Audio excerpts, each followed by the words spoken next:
Gentlemen, welcome to the Sartorial full guide video.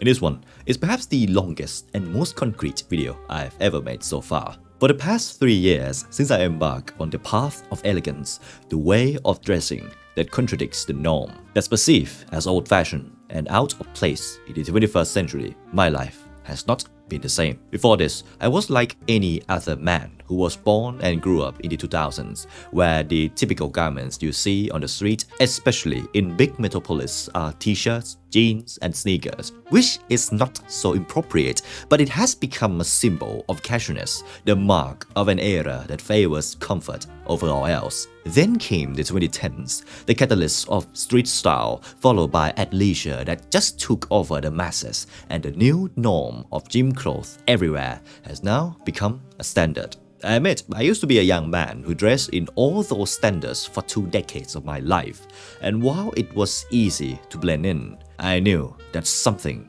was missing. A tradition, a polishedness, and an elegance. Deep inside, I always desired to dress like the refined cinematic characters I admire, starting with the double-breasted suit in Kingsman when I was a high school student, to the mid-century Madison Avenue attire in Mad Men when I was an advertising student back in my university years. Yet I couldn't. It was too much of a contrast with others, with my peers. It seemed our place and our time. But one day, when I had the financial means to spare around $150, when I fully embraced the charm of the 60 debonair secret agent in Fleming's 007 through the visual of Sean Connery, I decided to go to a local ready-to-wear suit shop and bought a dark navy suit, my first ever sartorial garment. Though that suit was far from ideal, in fact, it was disastrous in terms of quality and silhouette. The jacket was made with fused construction, with a slim lapel, no drape, skinny fit, and very short length. The trousers were flat front, low rise, and too fitted that every inch of fabric was close to my legs. Still, it was the first ever experience that changed my life forever. Suddenly, my walking style changed. I became more composed and more grounded. My posture and gesture shifted from lousy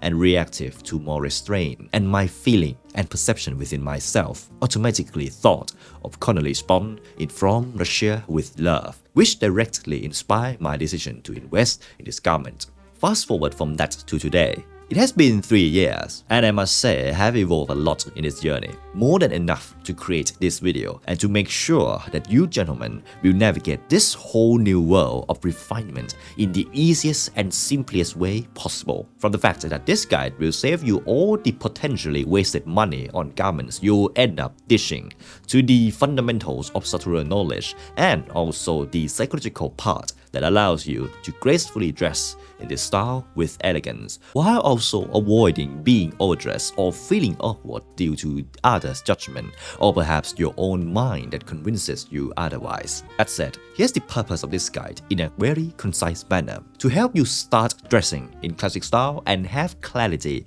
on your own sartorial journey as fast as possible, while also feeling the best out of life through this way of living. Now, let's start with the very basic idea of the definition of classic style and its variation, sartorial. This term, classic style, can be interpreted in various ways. Some say it's a way of dressing that originated and is grounded in the period called the Golden Age of menswear. Some say it's a way of dressing that is subtle, timeless, and can be worn today and still relevant in the next following decades. Actually, they all have the right to say it in their own way. But when you distill them into a principle, classic style can be defined as a way of dressing that mainly reflects the sense of refinement through classic menswear. Now, what is classic menswear, you might ask? Classic menswear is a garment that contains 3 qualities. First, design that stands the test of time. Second, a mark of craftsmanship. And third, made of natural materials. Those are, in my perspective, what reflects the ideal garments considered as classic menswear. So, what about sartorial then? The word sartorial comes from the Italian term sartor, which means tailor. Then again, in my interpretation, sartorial equals classic menswear that has been tailored to both a garment and individual taste itself. Basically, both classic style and sartorial are directly correlated with each other, but classic style is a broader term, while sartorial is used for garments that opt for hyper-individualization, such as jackets, trousers, shirts, and leather footwear. While classic style can be anything that is considered classic menswear. For example, particular patterns of jeans, t-shirts, or even sneakers. Yes, in my dictionary, sneakers are considered classic. Again, this must trace back to my 3 principles of classic menswear: timeless design, craftsmanship, and made of high-quality materials. So, before all else, here's a first remark I want to tell you. Classic style isn't limited to a particular image of a man with side-parted hair in a grey flannel suit, white shirt, silk necktie, and black oxfords. For details on garments considered classic, I will talk about them in the mini-course section. But right now, you'll probably have a big idea of what sartorial and classic style are already. Now, the matter that must be clarified is the fact that why must you embrace or just even consider this style as a part of your life in the first place? If you deliberately click to watch this, I take that you probably have a particular reason of your own. But for those who still need a concrete idea and the benefits one will get from dressing in classic style, here's my take on it. First, it simply allows you to embrace a part of yourself that you deeply want to explore. This is the only reason that truly matters for those who even have a slight idea of wanting to dress up in this style. Because in the end, there's no right or wrong way for one to wear clothes, especially in an overly casual society where the standard for putting intention into clothing and attire has never been lower. But from my observation within myself and others around me who aspire to dress up in classic style, we think that it's an expression of identity that contains a sense of class, refinement, and elegance, traits that are considered lost virtue in the 21st century. So we use it as a gateway to become better men and reconnect with those virtues once again. Second, it will lead to many bizarre experiences in daily life, from an access to talk with people you might not otherwise have a chance to talk to, about the treatment and social response from service professionals, or an automatic shift in the way you perceive yourself, the way you walk and talk, and the way of life that leads to betterment in every angle. Basically, it will serve as your identity expression and identity shaper at the same time. The reason for this has been backed by research from Madame Galinsky with his concept in clothes cognition, the psychological effect that clothes have on our mind based on how we perceive them. And speaking of classic style, what's the first image that comes to mind? Yes, a man with class, polish, and elegance, a man who is capable in life, charismatic in social interaction, which many label as a gentleman. Though I don't personally buy into the idea that merely dressing in classic style will make one a gentleman, but it surely serves as a gateway and bridge to that persona in a much easier way. So, to summarize this question, why should a modern man consider adopting classic style? Is either a direct way to express your aspiration to become a better man, or a way to cultivate the character of a gentleman within. If you align to an extent with this ideology, then I guarantee that classic style will change your life just as it changed mine. Let's start with getting to know the flame of expertise, the terminology called the sartorial ladder.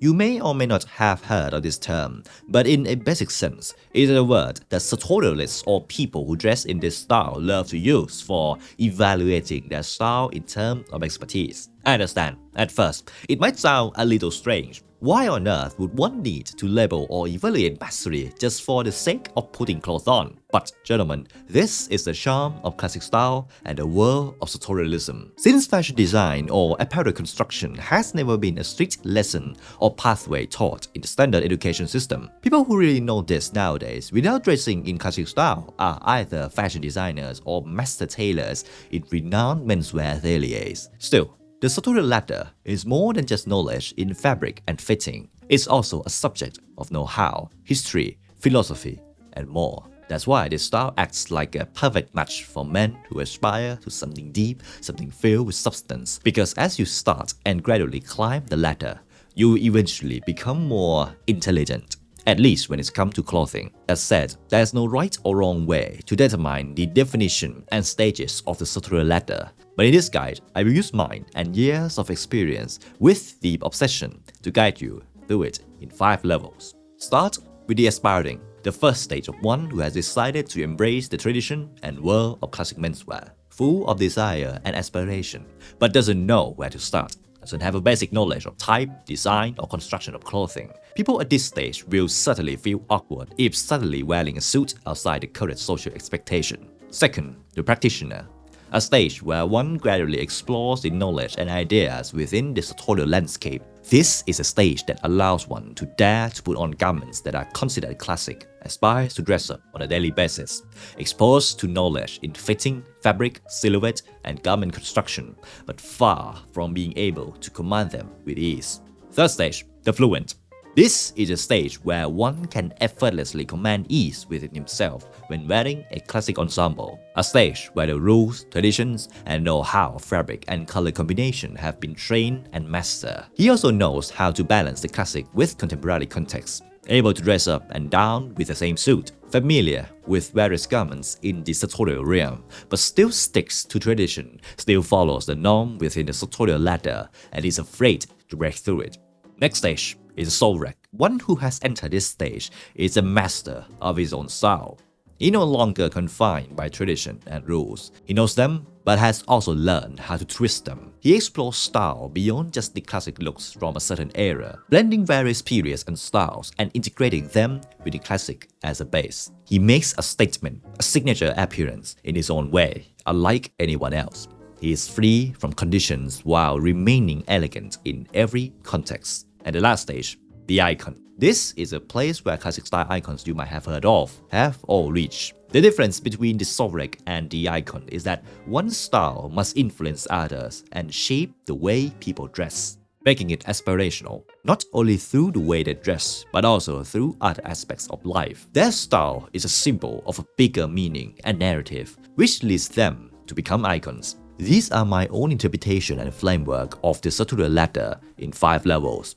My personal take is that you might only need to aim for the 4th one, the soul wreck, and there's no need to reach for the icon stage, since it takes more than, sartorial mastery to reach it. And because just reaching the soul wreck will already allow you to fully express yourself, your distinctive flair, while still looking cool and staying elegant. If you're watching this video up to this point, I guess you're probably at either stage 1, the aspiring, or the stage 2, the practitioner. And my goal is to help you get to the 3rd stage as fast as possible through the following things you're about to discover. From the instant action step and framework to start dressing with confidence, to a mini course on the sartorial landscape, to my crystalline experience that will help you navigate your journey much more smoothly than I did and reach the 3rd stage as fast as possible. In the realm of classic style, there are 3 main garments that will shape your perspective, make you familiar with polish, and uplift your image without needing to overhaul your entire wardrobe. It all starts with just leather footwear, high-waisted trousers, and a tailored jacket. By embracing just these 3 garments one by one, step by step, you have my word that you will be more confident and more comfortable dressing in this style with grace. So first, let's look at leather footwear. And the action step for you, the first task, is to invest in a really good pair and wear them as your daily go-to. Because gentlemen, right now, your go-to footwear when you walk out your front door is likely either sneakers or sandals. And I get it. It's comfortable, easy to wear, and not too formal. For many, they reserve leather footwear for the office, for work, for sacred events. And now, you must change that by embracing this as your daily choice. The secret here is to forget the Oxford cap-toe in black calfskin, one of the most formal footwear options in menswear nowadays. Many gurus or style guides will advise you to invest in it because it's timeless, it contains class, and it goes with dress shirt, dress trouser, or suits with ease. The problem is, your daily go-to attire is likely not a suit, not a dress shirt, and not dress trousers, right?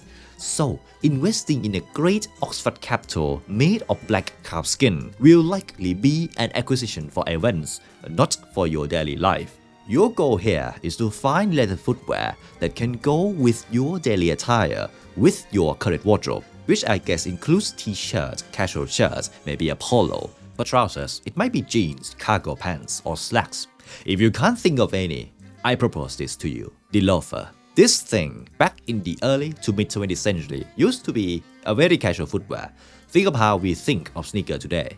That's what people in the 1930s thought when it comes to loafers. It's footwear associated with casualness, especially ones made of suede leather. So, this means that even today, When leather footwear is generally considered formal, the one that sits in the middle of the spectrum is loafers. Furthermore, for material and color, I would opt for brown calfskin because it can adapt to various levels of formality based on your ability in sartorial mastery. You can pair it with a plain white t-shirt, a straight leg mid-rise denim, and get the 1960 Paul Newman look. You can pair it with a classic navy blazer and grey trousers for an Ivy staple, or you can pair it with an Oxford cloth button-down shirt, knit sweater, and chinos for an all-time smart casual outfit that allows you to go anywhere on earth with class. With all these reasons, brown loafers made of calfskin are my recommendation for daily leather footwear. But of course, you can explore alternatives like Derbies or Chelsea boots.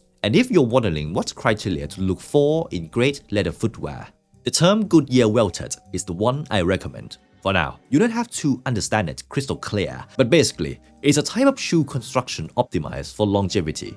And whatever model you choose, make sure it allows you to wear it as frequently as possible. Because when you're accustomed to the class of wearing leather footwear as a new norm, your perspective and unconscious perception of classic style as formal or outdated will gradually fade, allowing you to unlock the next garment, which is high-waisted draped trousers. The magical discovery I made when I embarked on this sartorial journey is that modern men must be honored for suffering through low-rise trousers with skinny silhouettes. And gentlemen, here's what I mean.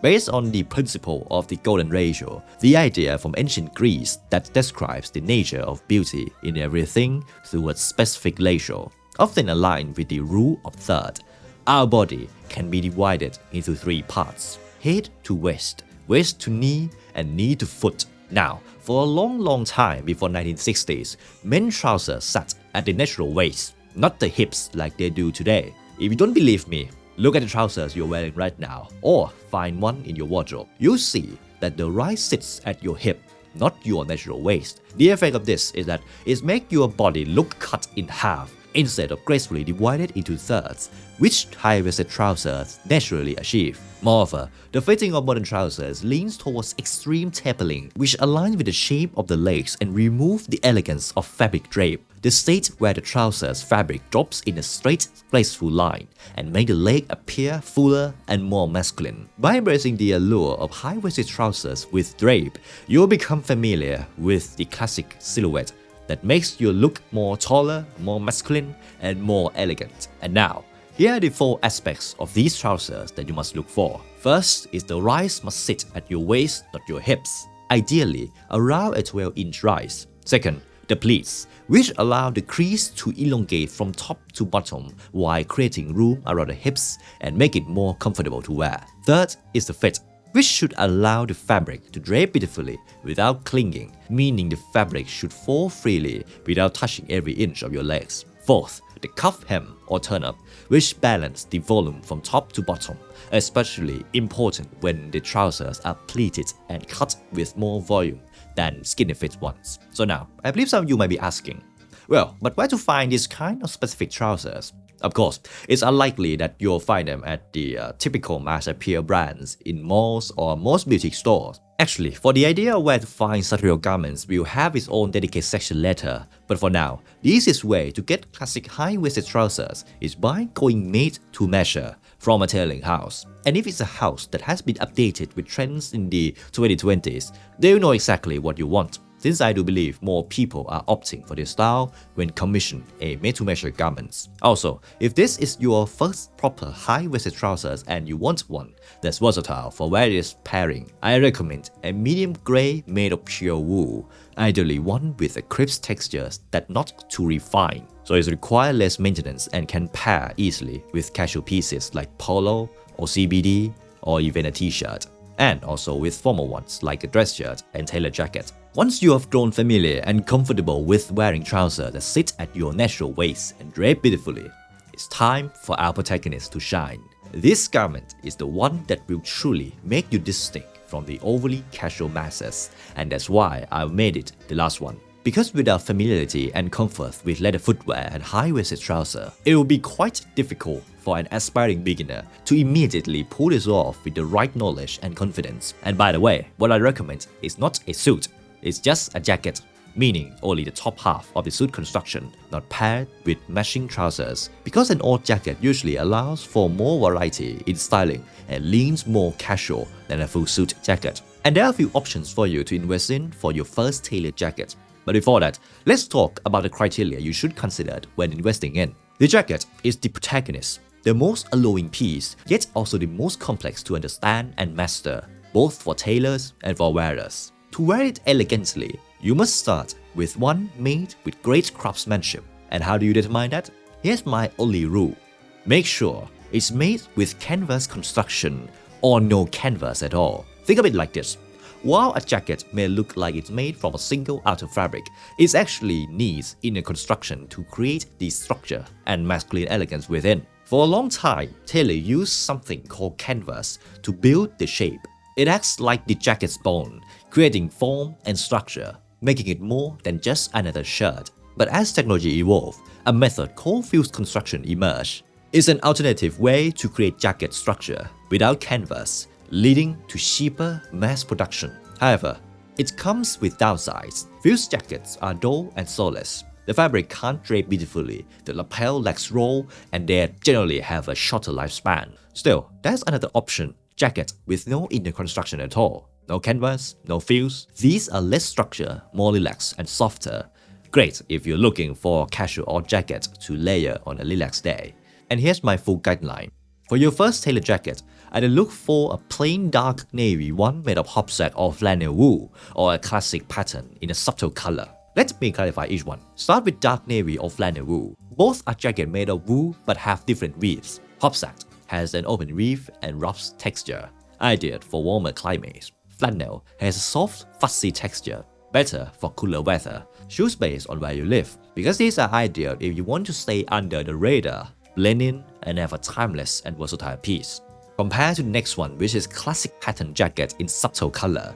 This is for those ready to express individuality. By classic patterns, I mean plaid, glen plaid, gun club, herringbone, or houndstooth. For subtle colors, think gray, beige, browns, ones that can go with almost anything. These are usually made of linen, wool, or wool blended with silk, so be sure to consider the weight and weave for your local climate. As for where to get a tailored jacket, again, and made-to-measure option from a tailoring house is the base for proper fit, construction, and fair pricing. But keep in mind, a well-known tailoring house with a solid reputation will likely charge at least $800 to $1,000 for a basic pure wool jacket with half canvas construction. So, if you don't have that much to spend or aren't ready to invest just yet, vintage from a thrift shop is your best bet. But for that, you need to know how and what to look for, which I'll cover in the later section of this guide. Now, as we conclude the 3 essential steps and garments to start dressing in classic style, my last word is this. Be familiar with them, one by one. Don't rush. You don't need to immediately buy all these 3 garments and wear them all at once. Though it's a great milestone if you can wear them with ease, which is unlikely at first. So start with leather footwear as your daily habit. Get familiar with the silhouette of classic trousers and get used to bringing out your tailored jacket more frequently instead of letting it hang on a lowly hanger in your wardrobe. Once you've done all that, you'll be more than ready to explore the endless possibilities and various aspects of classic style. And to make sure you get the right set of information, the next section will be a mini course to help you go through all things in the sartorial landscape. Gentlemen, before we go, I would like to inform you that if you really want to gain a full spectrum of sartorial knowledge, there's an additional option like my ebook, the Sartorial Codex, which this section is based on. You can download it through the link in the description if you haven't already. Now, in the realm of classic menswear, while there are countless aspects you need to learn, there are 4 key elements that will set a foundation and likely serve you from the beginning to the latter stages of your sartorial journey. Let me start with the most crucial aspects that determines your overall look, the fit of the garment. When it's come to this term, most people think fitting means every inch of the garment's fabrics must cling closely to the muscle. This might be true for what you commonly see in modern-day silhouettes that men unconsciously wear. For shirts, it must be tight to show the torso, shoulder line, biceps, and chest. For trousers, which I briefly touched on when I talk about high-waisted draped trousers, they sit on the hips, lack room for drape, and every inch of fabric clings tightly to the leg's shape. It's true that in terms of style, fashion, and how one dresses, there are no such thing as right or wrong, only what looks good or not, based on one's judgment. So, to really understand the term fitting, allow me to take you on a historical tour through the past century and the various fitting within the menswear landscape. Since classic menswear has set the foundation for nearly every garment you see today, we'll go from the 1910s to the 21st century, and I guarantee this will shift your perspective of how clothes should fit. Let's start with the 1910s. This was the end of the Edwardian era style, where fitting was tapered to the body in a moderate sense, not too tight, not too full, an ideal fit if you ask me. However, garments in this era were still excessive in terms of shirt details and the expectation to wear overcoats. There was also a certain rigidity in structure of jacket and flat front trouser. Still, it set the foundation for what came next. 1920s to 1940s, the full cut fit, or what I would like to label as the golden age fit. This was when tailoring began enhancing masculine aspects. Jackets became fuller thanks to the English drape cut invention by several master tailors, fairly shorter. Trousers as pleats and men's silhouette were defined by broad shoulders, full chest, slightly nipped waist, and elongated lace with a straight line silhouette from top to bottom. You can see this in countless Hollywood golden age films from these decades. And if you want to see this fit today, tailoring houses like Ask-Oki do an exceptional job bringing this cut into the 2020s. Now, some of you may think this kind of fitting is baggy or oversized, with too much looseness. And yes, if you compare it to today's mass perception of fit, it may appear that way. But my take is this: if a garment is tailored to your measurement, no matter your body type, even in the golden age cutting style, it will fit you. You might just need some time to get comfortable with the extreme drape in jackets and trousers and the roomier fit in shirts. Next to has come the mid-century or post-war era. This was the period when tailoring began to taper back toward the body again, but still allow for drape. You can spot this in Sean Connery's Bond films, where the suits are tapered and might be considered slim fit, but still maintain drape from jackets to trousers. From my observation, there were variations within mid-century fitting. Italian and French tailoring houses rose to mainstream popularity during this time, bringing a distinct classic style I'll call the mid-century continental cut, an introduction to soft tailoring widely adopted throughout Europe and visible in New Wave cinema. Meanwhile, in the US, the sack suit, a jacket and trousers with less structure and taper, began to dominate as the corporate uniform, as seen in 1960s films and shows like Mad Men. In short, the mid-century era was when tailoring began slimming down, but still preserves drape. Then we reached the next era, which I consider as a downfall of classic menswear, from 1970s to 2020s. In the 1970s, fashion trends heavily influenced menswear. Conventional details were challenged, reflected in slim fits with bold choices like wide lapels and flat trousers. In the 1980s, pleats and drapes were reintroduced, but the silhouette became extended from the body, not tapered in. In the 1990s, we saw what could honestly be called the baggy fit era, because everything was larger than the man wearing it. And in the 21st century, the pendulum swung completely toward extreme tapering, what we are familiar with today. But within the Sartorial landscape, the 2020s, there's a new interpretation I call the modern Sartorial fit, a blend of modern slim fit with old-world elements of drape in jackets and trousers. You can see this in brands like Kiton, Cesare Torini, or even Ralph Lauren Purple Label. So gentlemen, all of this brief history can be summarized like this. There's no definitive era that perfected the silhouette. It's all yours to design. Many people on the internet say fitted clothes tailored to your body are the key to looking good. But my question to this idea is, which kind of fitted? Which kind of tailored do they mean? Because if they mean modern day skinny fit, I doubt it looks good on most men. That's why looking across the history of fitting in menswear will open your eyes. There's more than one way clothes can fit your body.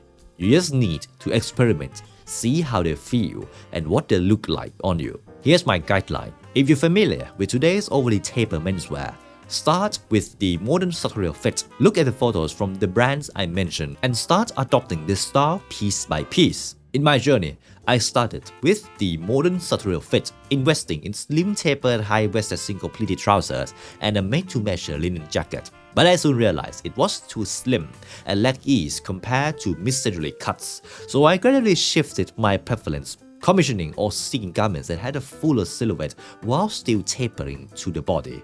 Right now, this might sound overwhelming, but as you gradually move up the sartorial ladder, your instinct will naturally begin to know which fitting suits you best. Next, let's talk about fabric, the skin of the garment. There are two main reasons why fabric should always be on your mind when dressing in any style: aesthetic purpose and utility purpose. For the aesthetic purpose, each type of fabric or material gives a different feeling and visual projection, which affects both the mood and formality level of the garment. For the utility purpose, as the term suggested, fabric serves the primary function of clothing to warm or cool the body. Now, for Sartorial Maestro who stay with me so far, I know there are many more fabric and much deeper detail I'll be include here. But to avoid overwhelming beginners, I'll stick to the essential materials you need to know. Start with cotton, the most common everyday fabric. It's a standard material for shirts, t-shirts, polos, jeans, chinos, and any utility garments you can think of. Aesthetically, cotton is soft, easy to care for, but also prone to wrinkling, though less than linen. It gives off a casual feeling compared to the next fabric, which is wool, the king of fabrics. You'll find it in most high-quality tailored garments: jackets, dress trousers, overcoats, sweaters, and even luxury polos or shirts. It's durable but requires dry cleaning and is more expensive than other fabrics. Terms like hopsack, flannel, or tweed refer to types of wool. Each contains its own unique weave and aesthetic. Next is silk, the queen of fabrics. If wool is the backbone of tailoring, silk is used primarily in accessory and decoration. Though you can find menswear garments made entirely from silk, such as Italian-made silk jackets or high-fashion silk shirts. In classic menswear, silk is usually used for neckties, pocket square, or blended with other fabrics like wool or linen.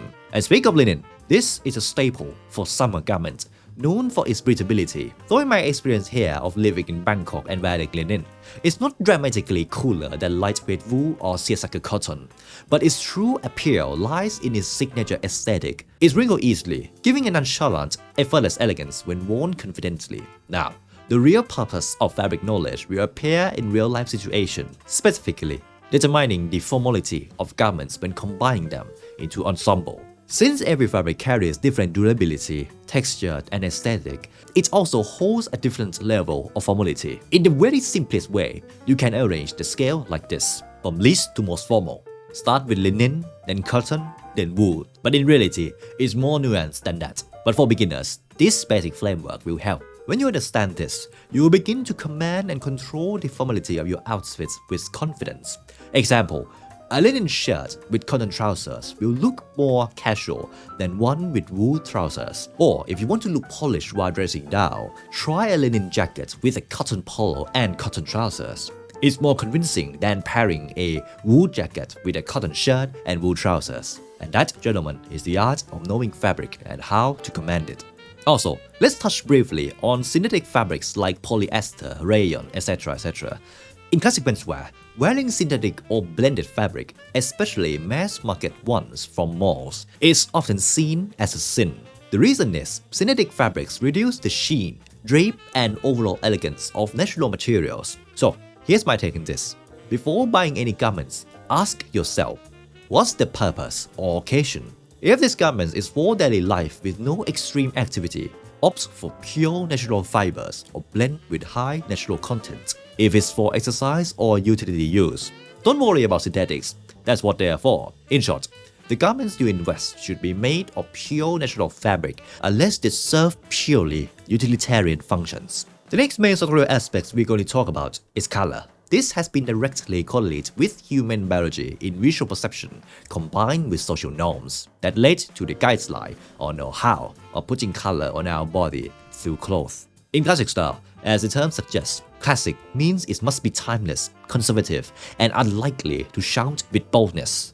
And that leads to the fact that only color palette or group you ever need when starting out is neutral, which includes white, gray, navy, brown, beige, ivory, and of course, black.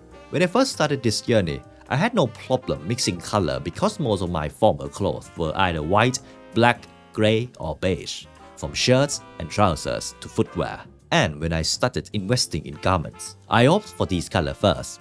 The magic of the neutral palette is that even if you randomly combine garments from different colors within this, you'll still end up looking good and harmonious altogether. And here's my personal guideline for each color and how it suits each garment. White is a color for shirts or any top piece you can think of. Gray, the most versatile color of all. You can go with almost everything from shirts, trousers, jackets, suits, overcoat, to even socks. Here's a bonus about this color. When in doubt, always wear gray trousers, and you can wear whatever color you want for the top piece and footwear. Next is navy, a staple of tradition, great for overcoats, suit or jacket, and top pieces like polo and casual shirts. Brown, a color for footwear and accessories are the main use, but it can also go with tailored garments like jackets and trousers.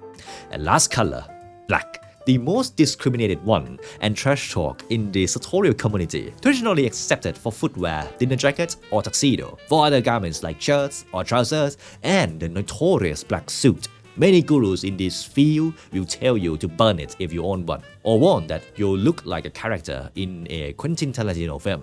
Well, gentlemen, here's my take on this color. Apart from leather footwear and dinnerwear, it's true that black is unnecessary in garments like suits because for any occasion that calls for a black suit, a charcoal or dark navy can totally replace it. But let's revisit that phrase.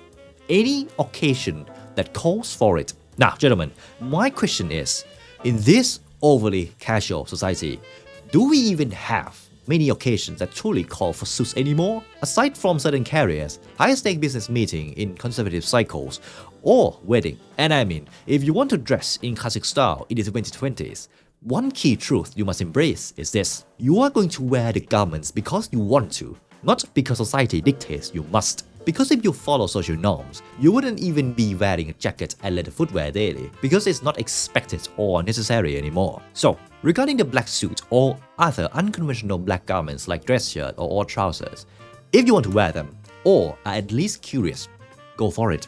And if it turns out that they're not your preference, then consider it's part of your sartorial journey and move on. But please, don't be caged by traditionalists or the voices you hear online. Try them for yourself and be the one who decides.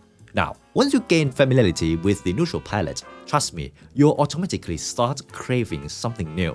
Once your foundation is solid in neutrals, expanding into other color options becomes easy. Bonus tip, if you want to level up your color combination game as fast as possible, try wearing odd trousers and odd jackets every single day. This will challenge you to think about how to pair things without looking the same.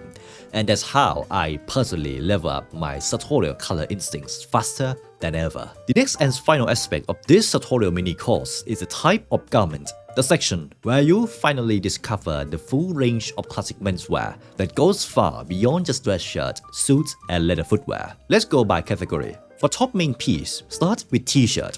Originally used as an undershirt in the early to mid-20th century, but nowadays acceptable as a main top piece. Polo shirt, both in short and long sleeve, your go-to on casual days. Casual shirts like the classic Oxford cloth button-down, linen shirts, or even denim shirts. And of course, dress shirt, a classic clip shirt made of soft cotton, clean and formal. For jacket, this cover from classic tailor jacket, the quintessential proper jacket with lapels, pockets, and either single or double-breasted configuration. Safari jacket, military inspired, great for warm climates, often made of linen. Bomber jacket, also known as the Harrington jacket, overshirt or blouson, a shirt-style layer tailored to be worn over other garments. Next category is overcoat. Start with trench coat, the most charming functional coat ever invented in my opinion. Top coat, a typical overcoat with lapels and buttons like jacket but longer in length. Polo coat, a double-breasted overcoat with wide lapels, turn-up sleeve cuff, patch pocket, and a back belt. Chesterfield coat, also known as a top coat with a velvet collar. For the bottom part, start with dress trousers, the one with structure, tailing, and precision. Jeans, yes, it's considered classic because Levi's invented them over a century ago. Chinos, military-inspired cotton trousers with a clean design. Shorts, still classic if made from high-quality cotton, typically high-waisted with proper tailing, not the synthetic polyester sport-like ones you often see today. For footwear, start with Oxford, including cap toe, plain toe, hole cut, or brogues. Derby, a more casual alternative to Oxford. Loafers, in various form, You name it, penny, tassel, buckle, which could be in strap or horsebit, or Venetian loafer in plain or design. Monk straps, buckle shoes that come in single or double, and also there's a casual option of footwear such as espadrilles, fisherman sandals, or Grecian slippers. Gentlemen, these are just examples of the vast variety of garments in the realm of classic style. They should give you a big picture understanding of how versatile this style is and how easily it can be adapted from the most casual to the most formal situations imaginable. So, with that said, from all these four main aspects in the sartorial realm, they should offer you the know-how to dress in this style with confidence, whether it's choosing the right fit for your preference, understanding the variety of fabrics and the aesthetic they bring, having confidence in color coordination, or discovering the endless garments options within classic menswear. So now, you have the tools to begin your journey. And as I mentioned, gentlemen, if you want a real in-depth exploration of this, check out my ebook, the Sartorial Codex, and you'll get all breakdown of each part with 5 to 6 additional elements to explore further. Now, the next thing you need to know after the basic step to start dressing and the set of knowledge to do them right is the inspiration of sartorial elegance that you can use as a foundation for your journey. One thing I can confirm is that every style icon started by copying or replicating someone else. That's basically how art or any expertise develops, by copying, applying what has been proven to work, and then starting to create a pathway of your own. For this, there are countless sources nowadays that you can look to. A thought leader or social media influencers within the sartorial landscape, the icons of the past either from Hollywood or the film industry as a whole, even the people around you. Seriously, when I traveled to Paris earlier this year, I got a whole wave of inspiration just by seeing how Parisians approach their way of dressing, combined with interesting people I met, which greatly enhanced my sartorial perspective. But I personally believe that right now, you'll probably already have a brief idea of a certain way you'd like to dress. If that's the case, then the next step is to look at each garment in that look you got inspired from, and then dress like them.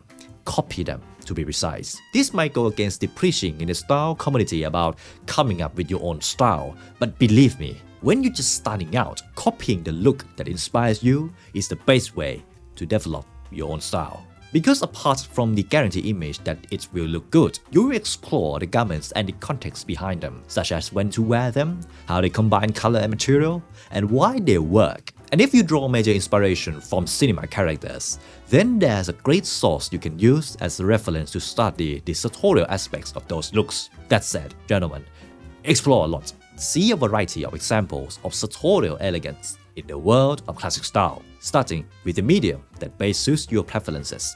Then study them and don't be afraid to copy them at first. After a while, you'll start to know which garments reflect you and which do not.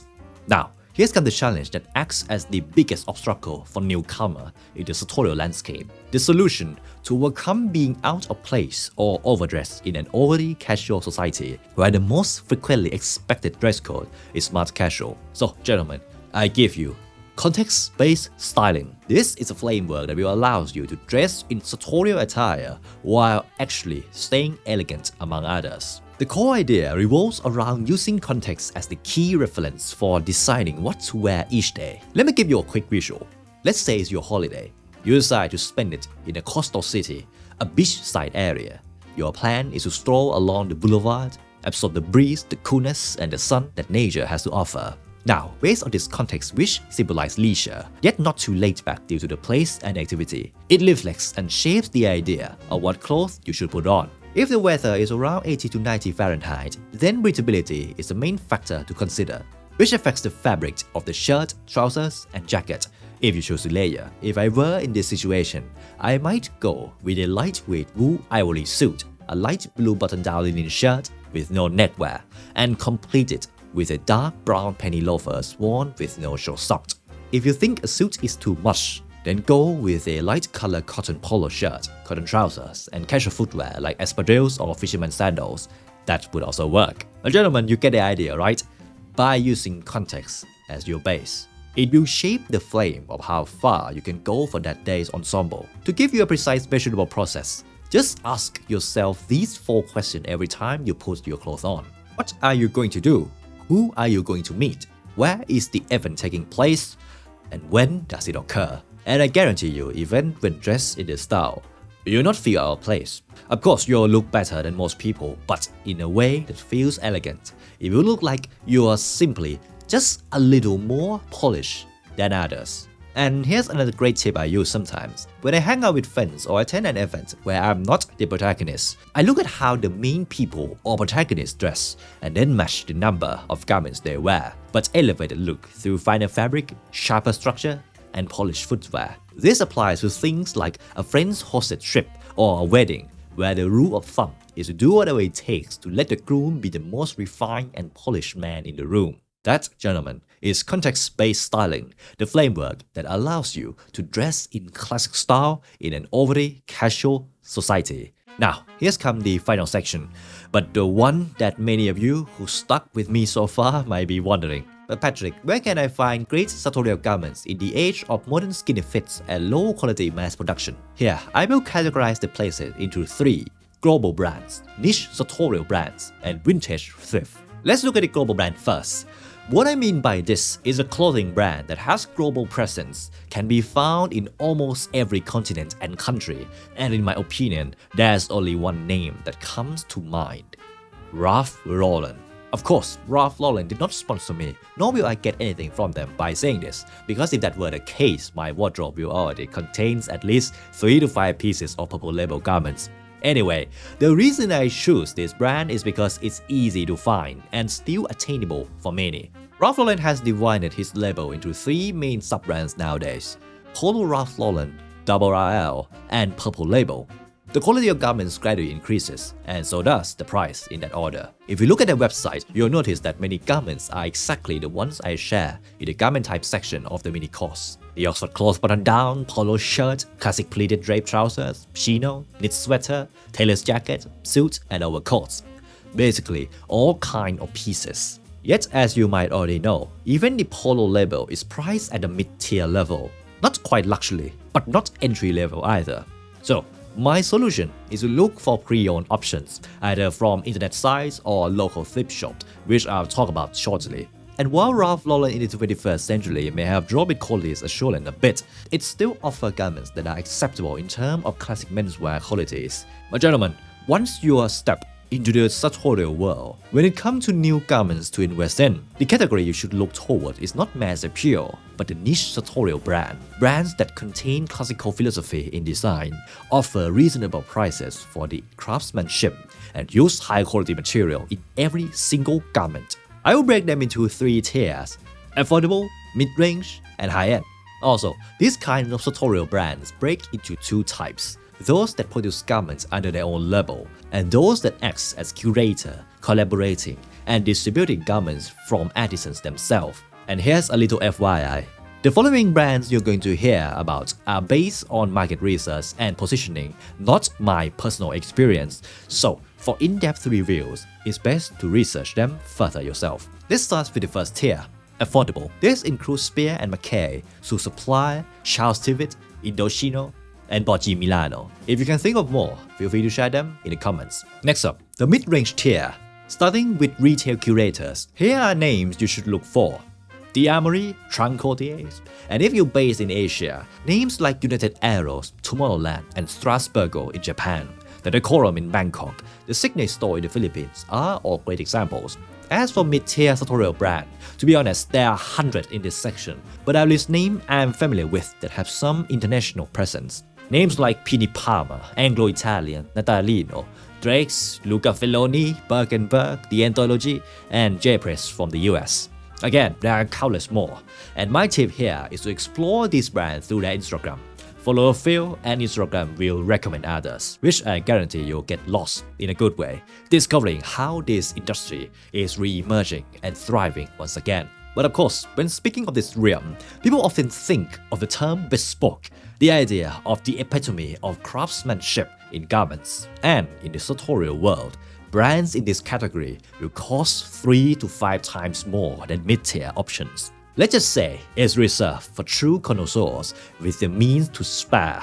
If you're wondering which brands fall into this tier, here are names I can think of: Cesare Torini, Isaiah, Brioni, Orazio Luciano, Cifonelli, Tom Sweeney, and of course the Savile lineup: Addison & Shepherd, Huntsman, and Edward Sexton Again, these are just examples, and the way to approach them is this. As you progress in your sartorial journey, you'll discover your favorite aesthetic, cutting style, and heritage, which will eventually match one of these prestigious houses. And when the opportunity comes, use that connection to choose brands that reflect you and invest in garments that reflect your ideal aesthetic. But gentlemen, I know that for many of you who are at a stage in life where capital is limited, even investing in a shirt or tailored jacket from an entry-level brand might already be a big leap, let alone the mid-tier or high-end. So, your go-to place is to dive into the world of vintage shopping. This can be done physically or digitally.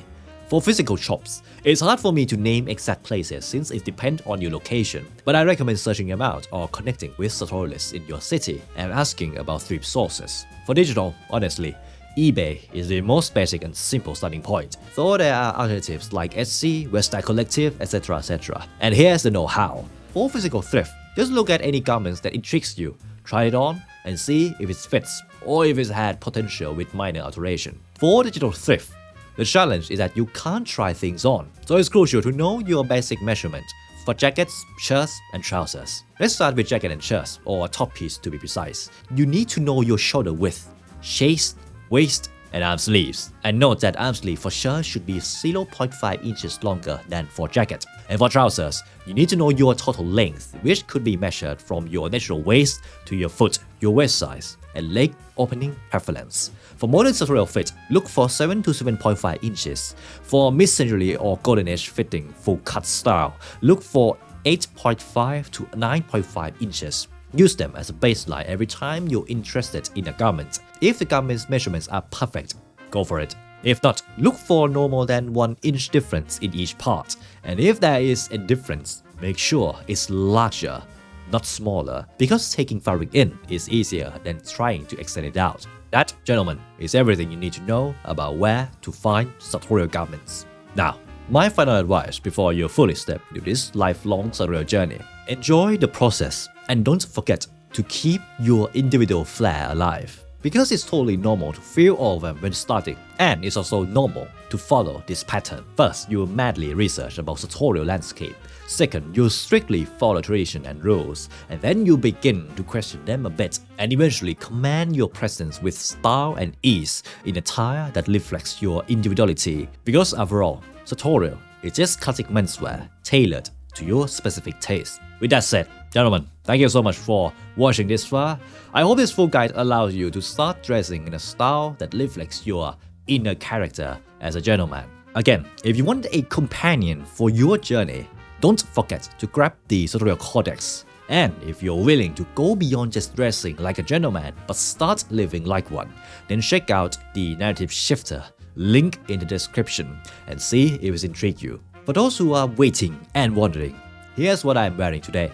Start with the double-breasted 4-on-1 ivory suit, then pair with white poplin cutaway collar with French cuff, accessorized with navy floral silk tie, and worn in dark brown penny loafers with dark navy over the ankle socks. If you want a further breakdown and narrative behind this attire, especially this double-breasted ivory suit, check out the 5th issue of my newsletter. Gentlemen, I wish you to have a great day, and as ever, I hope to see you in the next one.